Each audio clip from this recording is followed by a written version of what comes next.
All I'm doing right now is playing a game. And if you have fun playing a video game, this is why so many men are in America are addicted to playing video games, is because you can solve a problem very quickly and see an immediate result. And then there's this small dopamine rush you get when you solve a problem. And video games is nothing but thousands and thousands of problems condensed in a small package called a video game. If you transfer that attention and you put it on your life and you treat it like a video game, it also becomes addicting. Now, it's in a good way because you actually receive money from it and relationships and acclaim and all these other things. But man, there are things along the way that nobody told you about. Nobody tells you about.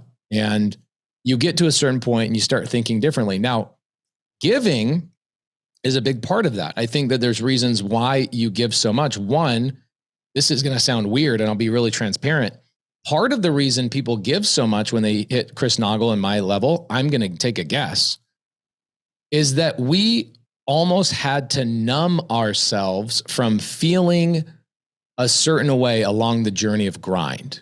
You have to numb yourself from the anxiety, the stress, the pain, all the things you have to go through to be a lunatic business owner, because it's so much work. It is a lot of work. There's a lot of sacrifice along the way. So you numb yourself, you numb your emotions along the way. And then when you help somebody else, you are flooded with the most positive emotions, and you almost remember what it feels like to have emotions, because you trained yourself to not let yourself feel emotions along your journey, but you didn't train yourself against feeling the positive energy from helping somebody else. And so all these business owners, you start becoming addicted to helping other people because you see how it changes their life. It gives you dopamine again, and you go, oh my gosh, this is what I was meant for. That's a small part of it. The other small part of it is that you realize that God, the universe, Buddha, Allah, whoever it is in your world, put you on this world for you to acquire those skill sets, those relationships, those merit badges, so that you could turn around and then help your fellow man and create a domino effect. And so I think, Chris, you're in that position. I'm in that position now. And nobody wrote a book on how to be in this position and how to do it properly. And so I think the audience hearing this, one, you should know that, guys, I promise you success is around the corner, but it does require a lot of perseverance. It requires so much perseverance. In fact, for me, it required me to numb myself from the anxiety, the stress of waking up in the middle of the night, stressing about making payroll, stressing out about making my payment on the building we just bought, stressing out, oh my gosh, we got to buy another cargo van to ship this product, and I don't have the line of credit big enough to do. Thousands and thousands and thousands and thousands, literally that many problems are in your future if you are choosing to be a business owner. Wow. Just nobody tells you about them. And you can get through them, and you can get to the other side of them, and you can have piles of gold and millions of dollars and all these things, but it does require you to somewhat, in my world, numb myself to those feelings in order for me to be successful. So one, have the expectation that it's hard. It's harder than you think it's going to be. It's way harder than you think it's going to be, but it also is the only way to get to the other side, that you can turn around and give gifts to other people and start charitable foundations like Chris Naugle started. So man, it's been a journey. It is. And I do want to get into some of those sacrifices, because I think it's important, and I think back as you're telling that story, I think the two specific situations. One, about a year and a half ago, I'll never forget, I was pumping gas, and a man walks across the street, and you could tell he was a homeless man. He had, he was just carrying a couple bags, and you could just tell by his dress. And he walked right by me, and I was just very alertly watching him. He goes over to the garbage can, takes the top off, and starts taking garbage or starts taking garbage out to get cans. And I see him filling this up. I just stopped everything. I didn't even think. And I remember I walked up to him. I opened my wallet. I didn't know how much cash I had. I took all of it out and I just handed it to him. And I said, God bless. And the feeling at that moment, I didn't need him to say anything. I didn't even need to see the look on his face, which, he almost looked like he was going to tear up. But it was just how I felt when I handed that to him. Listen, maybe it was $120. It's irrelevant how much it was. It could have been $5, and that's the thing. When you give, folks, stop thinking there's got to be a set dollar amount. It's just the act of, and from that very moment, I knew that there would never be enough. because there's never going to be enough money that is going to solve all these people's problems. And not that that solves his problem. Hey, listen, maybe he took that money and went and did, bought meth. Maybe he went across the street and got a taco. I don't care. It was just a simple fact that I was able to do that, and it didn't interrupt my life, didn't change my life, but it made me feel like I've never felt before. And I realized that's what I needed to work toward. Now, let me take you back to another time, very early on, the struggle years. And this is what I want to get into in a moment. I was 23 years old. I was in a really hard place. I was a pro snowboarder, had my retail shops, but the .com crash had just hit. And I had just expanded my stores, or heavily leveraged.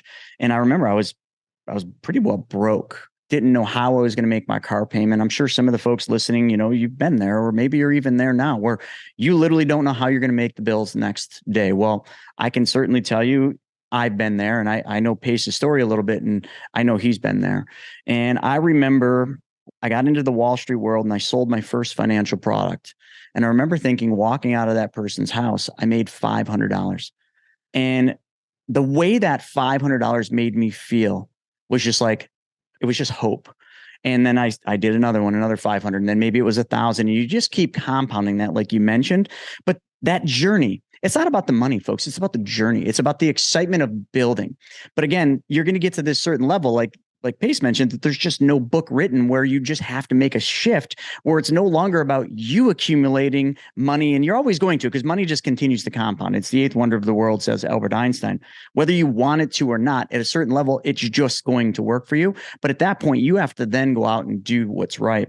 So Pace, I'd love to take a moment and just go back to some of the sacrifices. A lot of people, want to be at the levels of Pace. They want, the fame, they want the TV show, they want, all the stuff that they see on social media, but they don't quite understand the sacrifice that you gave up to get to that point. And I think it's important that we at least shed a little bit of light on that, because a lot of people, if they knew what you and I have had to go through, the sacrifices from time, not being with our family, not seeing moments of our children's life that we can't get back, understanding that that was the give to get where we're at, a lot of people would just say, you know what, I don't want that. And that's perfectly fine. But if we don't talk about it, I think a lot of people just think, oh, it's perfect. It's a smooth line up. So let's talk about that for a moment. That's interesting. Let me rattle some off the top of your head. One, you're going to lose a lot of friends along the way. Now, that's a good thing. I didn't realize it was a good thing until, years later, when you watch the path of those friends that you lost and you see where they show up and you go, wow, thank goodness I wasn't in your proximity. Thank goodness I chose these other people. And the way I tell people this is I go, every day I leave my house, I have decisions I'm making on a daily basis. As a business owner, you're not making those decisions for yourself anymore. You're making those decisions for your employees, and you're making those decisions also for your employees' children. Those employees' children don't even know you exist, but that paycheck that the employee is receiving relies on your good decisions. Now, I have 700 employees between our 9 businesses, and that means that 700 paychecks are issued every other week.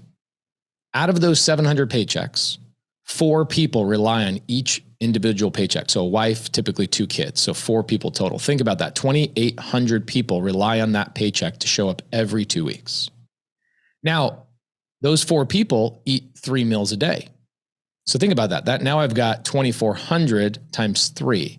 Now I've got roughly 7,500 meals are fed every single day to families because I make good decisions. So if I go and spend my time with the guy who is busy on the weekend watching sports games and he's not earning new merit badges, so to speak, and new skill sets, then I'm putting my time and energy into that world. And that person is also rubbing off on me, right? Just like when I go to a mastermind, Chris, when you go to a mastermind, you got all these notes. And those notes are really good and tactical, but really what we take away more are the vibrations of the human beings we meet in these masterminds.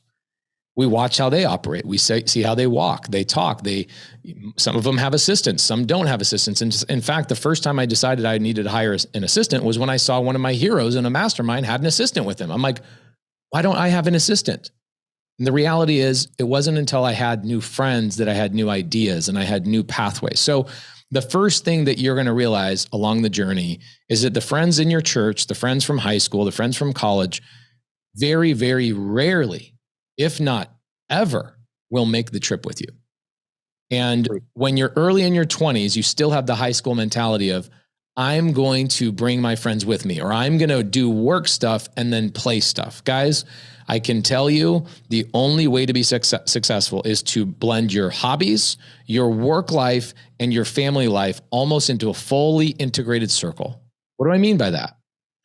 For example, I'm going to New Jersey this week. I'm going to be speaking on stage. Guess what? I'm bringing my family with me. My children get to see New Jersey. They've never been to New Jersey. So I get to show my kids parts of the world they've never seen before, meet people they've never seen or spoken to before. I get to speak on stage, work stuff. Then after the event is decided, hey, let's go skydiving, or let's go climb a skyscraper on the outside, guided by a tour guide that's climbed skyscrapers.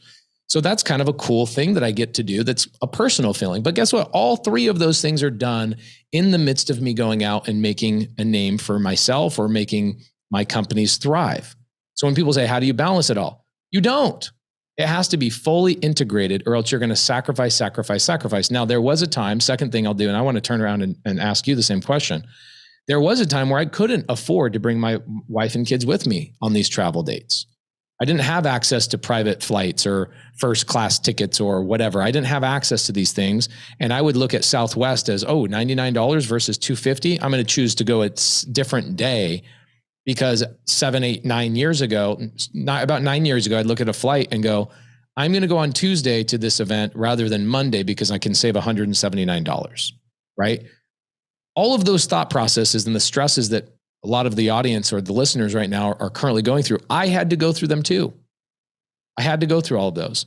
And in that process, there's no way I was going to be able to afford to bring my wife and my children with me and then have a hotel room and extra food and travel expenses and all this kind of stuff that is maybe a larger rental car. And, my wife is there. I'm speaking on stage. She's got to go take the kids on activities. That's an extra $2,000 or $3,000 of all these additional expenses. So I had to sacrifice time with my family.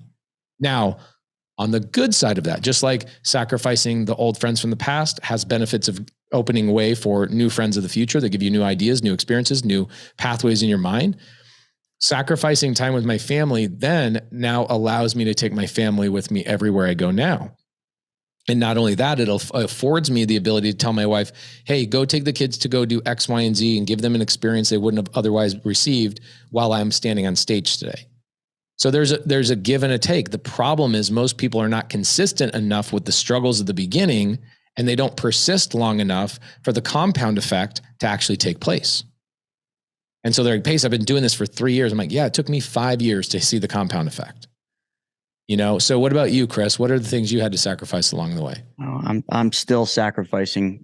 Sorry to say that. I mean, I am at the point now where I can travel on private flights with my family. We just went to New York City, to look at some charities that we were going to do some work with. But just like you, I mean, gosh, it seems like it was yesterday that I was looking at flights and I'd be like, no, I can't afford that $600 flight. Where's the cheaper one? I mean, in retrospect, it was probably a decade ago that happened. But the one thing I remember, the sacrifices that I made early on were I didn't have the money to go to the masterminds. I didn't have the money to go to the events. I put it on credit cards, not knowing how I was going to pay it, but I still showed up. There was never a doubt that I was going to make it work, but there was always that gut feeling that I can't afford this. I'll never forget the first education program I went through. It was a real estate education. It was $24,000. I literally had to call the credit card company. They taught me to do it, but to raise the limit on my credit card so that I could go to that. And I rushed home and I told she was my fiance at that time, about it. And she was like, we can't afford that. I said, exactly. But if we don't go, we'll never be able to afford this. And she said, you make a good point. We'll figure it out. And we went to that one, on our own. So that was back then. The sacrifices that I think I've had to make have been primarily, like you said, friends.